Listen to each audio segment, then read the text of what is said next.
Good afternoon. Hope everyone had a good lunch. Today I'm going to be talking about Plex, Starlink, and their CGNAT. I'm going to talk a little bit about media streaming via Plex over Starlink's low Earth orbit network. Of course, the standard legal disclaimer. The following presentation is for educational purposes only. I do not participate or encourage video piracy. Plex should only be used to back up media you already own. A little bit about me. I first attended PhreakNIC in 2011. My previous presentations, if anyone was here, was on meat hacking at PhreakNIC25, where we discussed making jerky.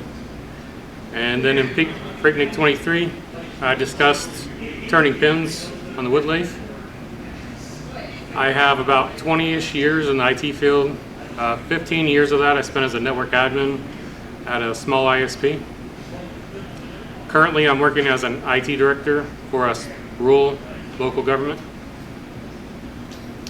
And if you can't tell by now, I absolutely hate public speaking, but I make an exception for the conference. I've had my Plex Pass since 2013, and I've been a Plex user for almost 2.5 years now. Or Starlink user, sorry. So today's presentation, we're going to talk about some definitions. We're going to talk about the network that I'm using, the tools that I use, and for all of you hardware nerds, what I have running, how I make it all work together, and then the finished product. And then after my question section, we're going to talk a little about how Starlink worked during the post-Helene aftermath. And if you're not here, you will not see that part.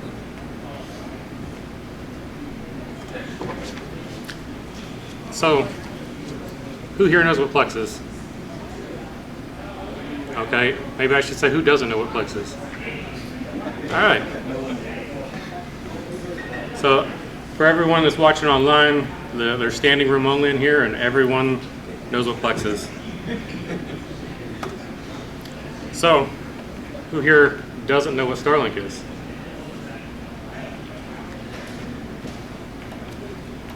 Okay. That is Elon Musk, right? Correct. Who doesn't know what CGNAT is? Okay. Finally, some hands. All right. CGNAT stands for Carrier Grade Network Address Translation. It's basically the ISP version of the NAT that you use in your home router.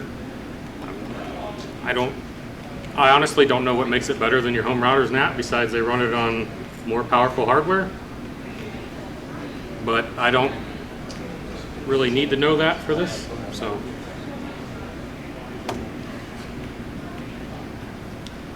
here is the network in my situation. So you've got over on the far side there, you have the local client, which is going to be something on your network running Plex.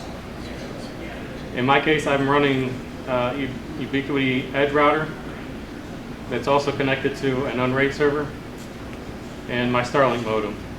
The Starlink modem connects to the Starlink Dishy, as they call it, which goes to space via Starlink satellites in low Earth orbit, which connects downlinks to so far in the 2.5 years I've had it, it always downlinks to Atlanta, which I have a Dyn DNS set up. Every time my public IP through Starlink changes, it automatically updates. That goes out to the internet, where I have an Amazon Lightsail instance, and then remote clients, aka I'm on my cell phone somewhere, definitely not other users. What's the Amazon thing? I'll get there.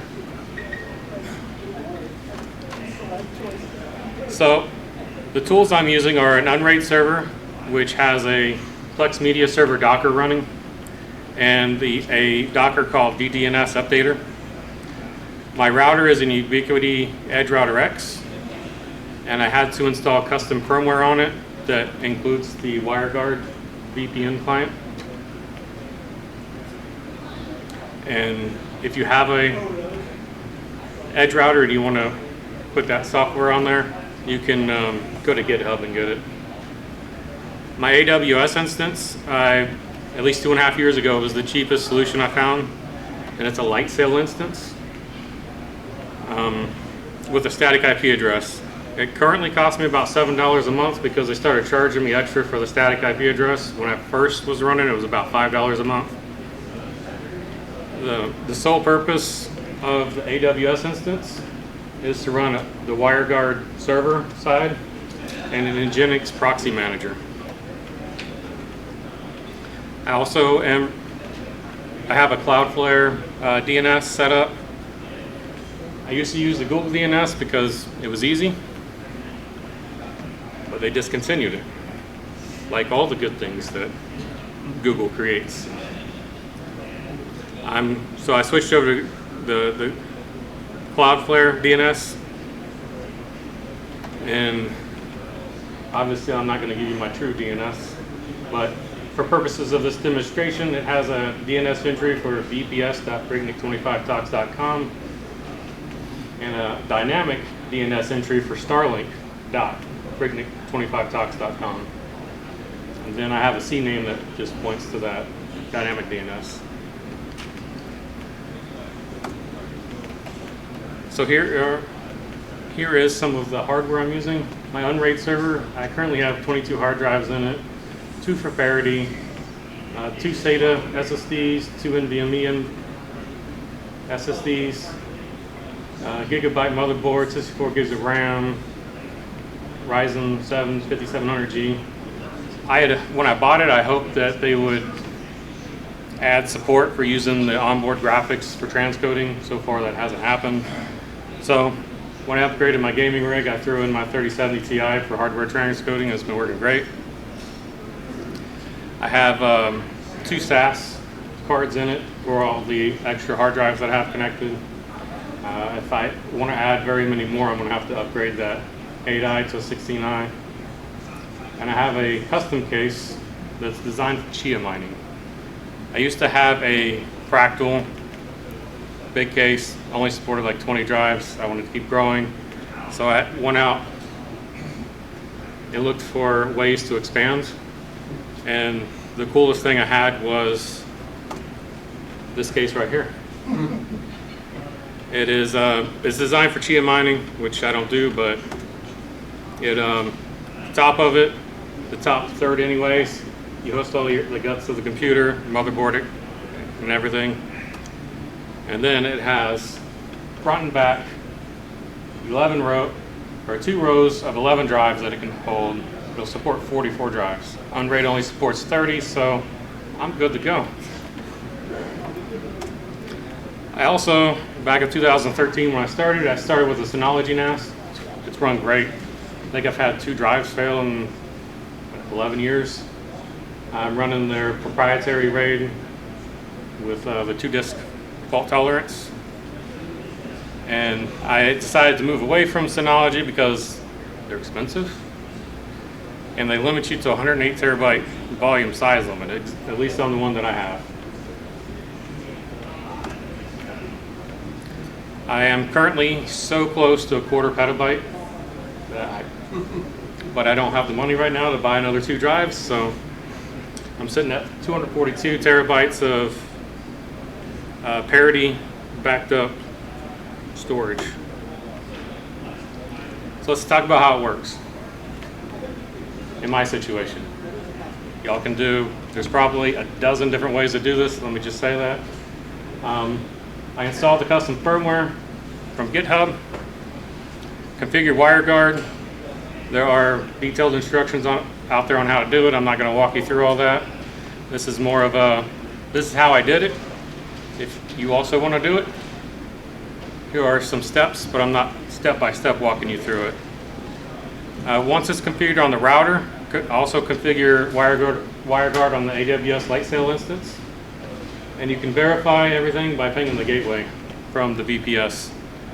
And if you see traffic flowing through the WG0 interface, or whatever you happen to name your interface, then it's working.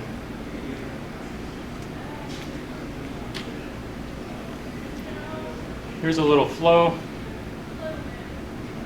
The router, the edge router, it initiates a VPN request to the VPS hosted in the AWS cloud.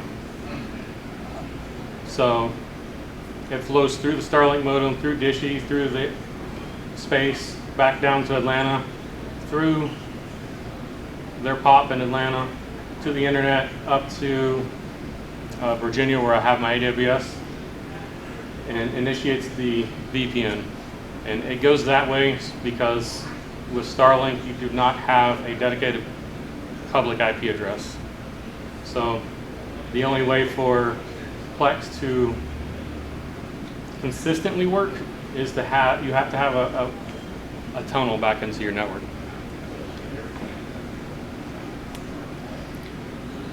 On the edge router, you don't have to add any additional routes because you want all of your normal traffic to just flow through the normal Starlink connection. You don't want it to go through the AWS instance.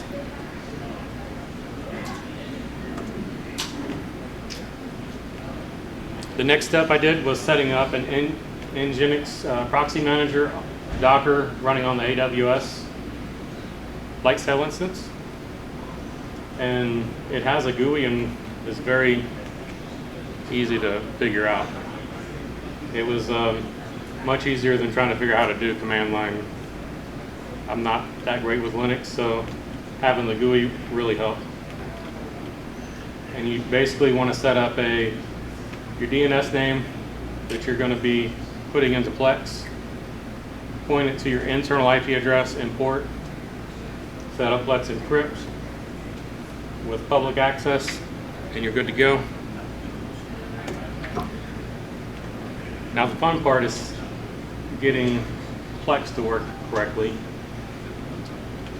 You take the DNS name you set up in the Nginx proxy, put it into the custom access URLs, which is under the network settings in Plex. And then I also recommend setting up the list of IPs and networks that are allowed without auth, because when Starlink has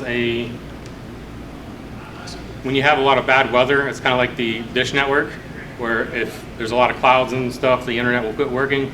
If the internet doesn't work, and you go to sign in to Plex on a local computer, it doesn't have the ability to authenticate with the Plex servers, and therefore you can't actually log into Plex even though it's right there sitting in your house. So by setting your local network, it'll bypass the authentication and allow you to log in locally if you don't have internet.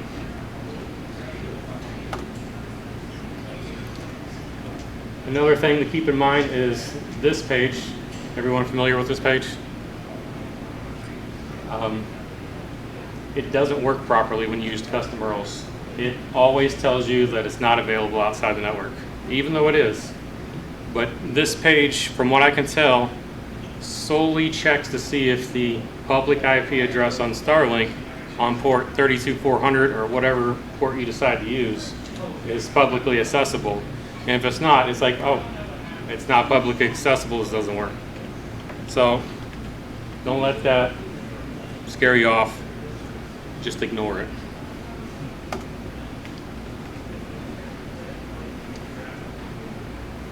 All right, so we're down here at the remote client on your cell phone, laptop. You're at PhreakNIC. You want to watch a movie that you've backed up legally on your Plex server. You're going to initiate the Plex login. You log in. It does its thing on Plex's side. Connects up to the public IP that you have listed in the AWS instance. Flows through the Starlink instance to your edge router. And then once it's there, it flows to your Unraid server, all through the VPN, and it's pretty much transparent to the end user. There's nothing that they need to do different. There's nothing you need to do different on your laptop or NVIDIA Shield or anything.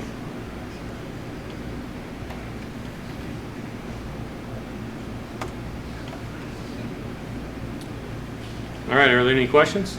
Yes. What kind of like RAM and CPU do you need for that AWS box? I chose the cheapest option. I set it up 2.5 years ago.